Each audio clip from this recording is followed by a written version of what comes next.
pour ressurgir un peu plus loin et s'envoler définitivement après être passé sous le nez d'un agriculteur assis sur son tracteur. Celui-ci regarde vers le ciel. Il confirme avoir vu l'objet. Personne n'a encore réussi à trouver une explication à cet incident. Un jour, un homme est venu me trouver et m'a montré cette vidéo. Mais d'abord, il m'a demandé que je lui raconte ce que j'avais vu. La vidéo montrait exactement la même chose que ce qui s'était passé. Ce qu'il y a eu de plus bizarre, c'est que juste après avoir tourné dans le champ avec mon tracteur, juste au moment où l'objet est apparu, le moteur s'est arrêté. Allez savoir pourquoi. Et quand l'objet a disparu, il est reparti tout seul. Les cas de personnes pouvant affirmer avec certitude qu'elles ont vu dans le ciel une soucoupe ayant laissé des ronds sur le sol sont rares. Mais il existe beaucoup de cas bien documentés de personnes ayant vu des objets lumineux ou en forme de soucoupe survoler un champ dans lequel on a ensuite découvert une formation. Le 11 août 1996 à l'aube, caché sur le promontoire rocheux d'Oliver Castle, près de Davies, d'où il guettait des plaisantins afin de les prendre en flagrant délit, un amateur ne désirant pas dévoiler son identité a réussi la prouesse, si tant est qu'il s'agisse d'un document authentique, de filmer ceci.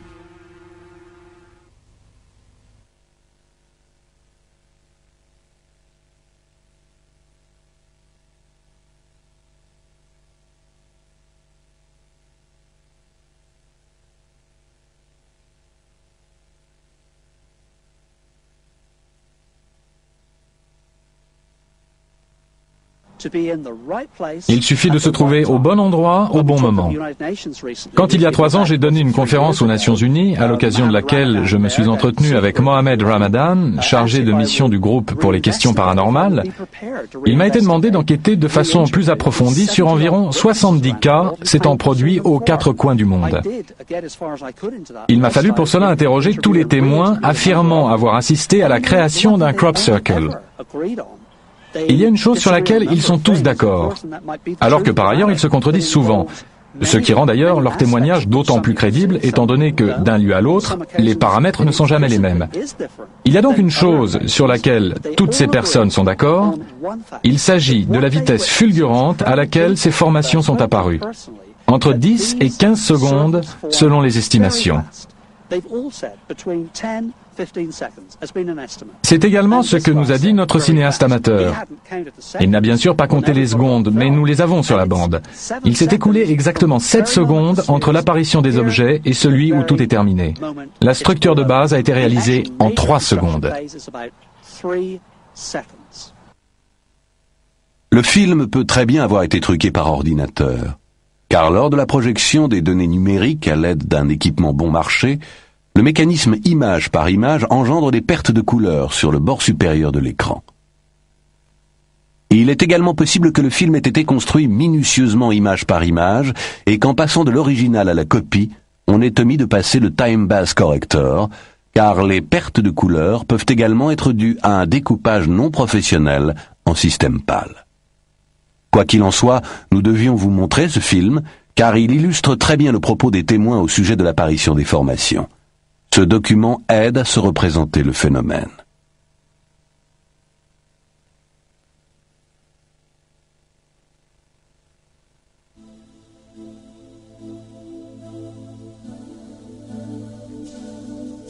Ce n'est pas cette fois-ci en Angleterre, mais en Allemagne, que le phénomène atteint à l'été 1991 un nouveau point d'orgue d'un genre un peu différent. Le 23 juillet, une formation dont la taille est proche des plus grands pictogrammes anglais apparaît à proximité d'un tumulus germain dans un champ de blé non loin d'Hildesheim. Mais le plus étonnant est que ce pictogramme est la copie intégrale d'un autre imprimé sur 3 plaques métalliques or, argent et bronze d'environ 40 cm d'épaisseur. Les plaques découvertes dans le Tibergsfeld ont été analysées par des experts à Berlin. Celle en or représente à elle seule une valeur d'environ 650 000 francs. Il s'est avéré que la plaque en argent était composée à 0,1% de fer et à 99,9% d'argent pur, comme il est impossible d'en trouver sur Terre, où les métaux précieux sont toujours pollués par des métaux non précieux. Les impuretés les plus infimes peuvent être décelées à l'aide d'un plasmapectomètre, exactement de la même façon que les barres d'une empreinte génétique. Les spécialistes chargés de l'analyse des plaques ont affirmé n'avoir encore jamais vu fonte plus insolite.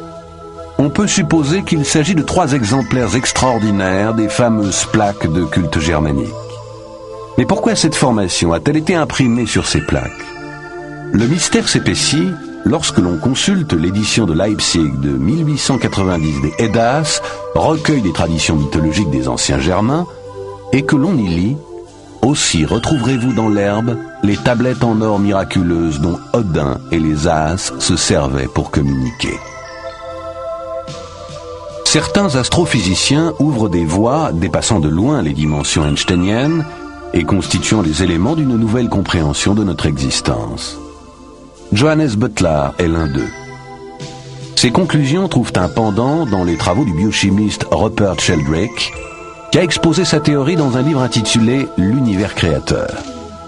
Des champs morphogénétiques et leur résonance ont une force directrice qui réunit tous les organismes au-delà du monde matériel et détermine l'évolution.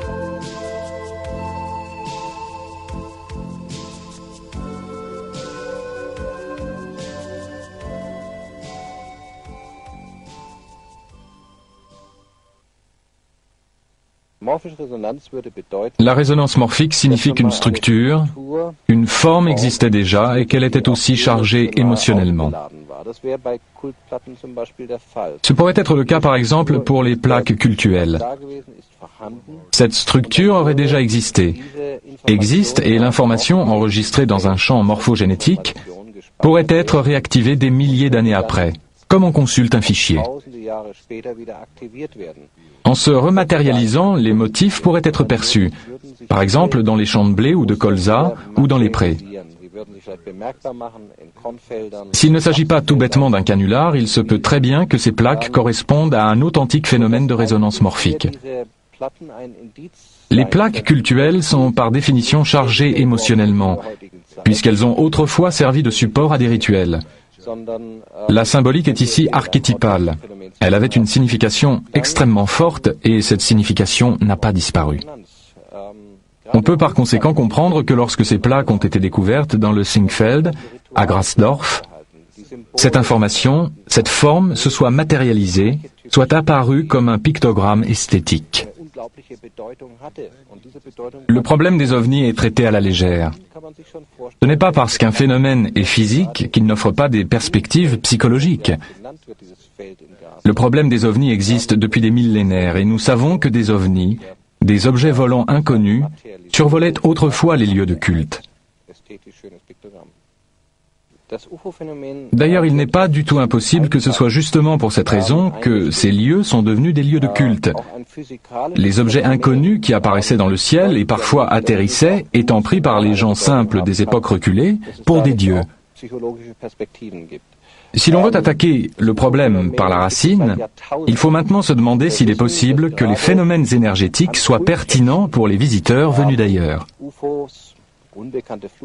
La Terre est parcourue par un réseau de lignes de force, les fameuses ley lines, ou chemins des dragons, parsemés de points nodaux, de nœuds énergétiques. Et il est tout à fait possible que ces points aient une importance particulière pour les objets volants, ce qui expliquerait que ce soit là qu'ils apparaissent.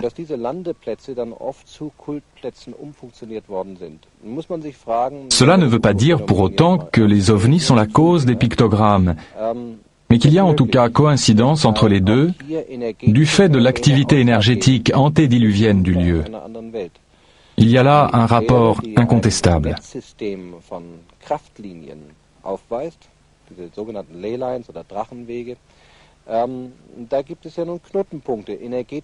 Je considère les pictogrammes comme un phénomène terrestre et non pas extraterrestre. Et le fait que ce soit justement au même endroit qu'apparaissent les ovnis veut simplement dire que ces lieux ont une grande importance et que les pictogrammes qui apparaissent de nos jours ont toute une histoire derrière eux. Une histoire non seulement liée aux extraterrestres, mais également à l'évolution de notre conscience. Nous sommes en effet tous très nostalgiques d'une nature avec laquelle nous étions en phase. Beaucoup de gens subissent déjà un processus d'identification avec la nature, et il se peut que cette prise de conscience ait activé l'évolution que connaissent ces cercles ou pictogrammes. Nicht durch Außerirdische, sondern auch, weil sich unser Bewusstsein verändert hat. Wir haben eigentlich alle eine stärkere Sehnsucht wieder zu einer Natur, die intakt ist. Es beginnt ein Identifizierungsprozess mit der Natur bei vielen Menschen wieder. Und möglicherweise ist diese Bewusstseinsveränderung der Aktivator für die Evolution, die solche Kreise, Piktogramme durchmachen. Il est important que tout le monde, y compris les sceptiques, comprennent que les formations de crop circles sont de nature télépathique et que le phénomène doit être envisagé comme un problème d'ensemble. Il semble que les crop circles signifient pour les gens tout et n'importe quoi. Certains les interprètent comme le signe de l'imminence de la fin du monde. D'autres, au contraire, pensent qu'ils annoncent les choses les plus enthousiasmantes et les plus souhaitables, et qu'ils contribueront par là considérablement à améliorer notre vie. D'autres encore les voient sous l'angle religieux. Il s'agit pour eux de signes divins, voire diaboliques. Cette interprétation existe aussi. Mais si ces symboles n'étaient autre chose que notre propre conscience humaine se projetant d'une façon ou d'une autre dans les champs, cela serait quand même tout à fait digne d'intérêt, car ça voudrait dire que c'est nous-mêmes qui sommes les auteurs des crop circles, et non pas une force venue d'ailleurs. L'idée que l'évolution de notre conscience va de pair avec notre évolution générale est très séduisante, et comme ça nous serions à l'origine des crop circles. L'optimisme des gens qui s'intéressent aux crop circles va si loin qu'ils répondent quand on les interroge « L'inconnu, nous aimons ça. L'inexpliqué, c'est fantastique. Un bouleversement de la société, nous n'attendons que ça. » On assiste ici à l'émergence d'une attitude ultra-positive s'accompagnant d'une attente fiévreuse de la suite des événements. Je pense que s'il y a une idée directrice à la base, c'est de faire prendre conscience aux gens que, face à des énigmes aussi palpitantes, ils se demandent nécessairement à quoi est-ce que ça peut ressembler, ou ce que ça peut signifier. Et quand on commence à se poser ce genre de questions, on commence également à se poser des questions sur soi-même, sur ce que l'univers peut bien vouloir signifier, et bien entendu sur le sens de la vie. Si tout cela ne devait avoir qu'un sens, ce serait sans aucun doute celui-là. Personne ne peut dire de façon certaine ce que sont les crop circles. Rien n'est sûr. Ainsi, il est impossible de classer les crop circles dans une catégorie prédéterminée. C'est un phénomène multiculturel qui peut prendre toutes sortes de significations selon qu'on adopte tel ou tel point de vue. Ils sont peut-être aussi l'expression supérieure d'un état de conscience collectif constitué de notre subconscient originel et d'une symbolique semblable à la signification supposée des cercles en spirale que l'on trouve sur les galeries funéraires de Newgrange en Irlande et qui représentent probablement le voyage labyrinthique vers le royaume des morts. Ou sont-ils le miroir de notre âme, comme le pensent les Indiens Hopi, qui interprètent ces signes en disant « la terre-mère pleure » ? Ou faut-il y voir le fait d'une civilisation venant d'une autre planète pour nous faire prendre conscience du piteux état dans lequel se trouve la Terre à l'aube du XXIe siècle, conséquence de la surpopulation et des dégâts causés à l'environnement, et cela en inscrivant des symboles dans le blé, élément de base depuis toujours de notre alimentation.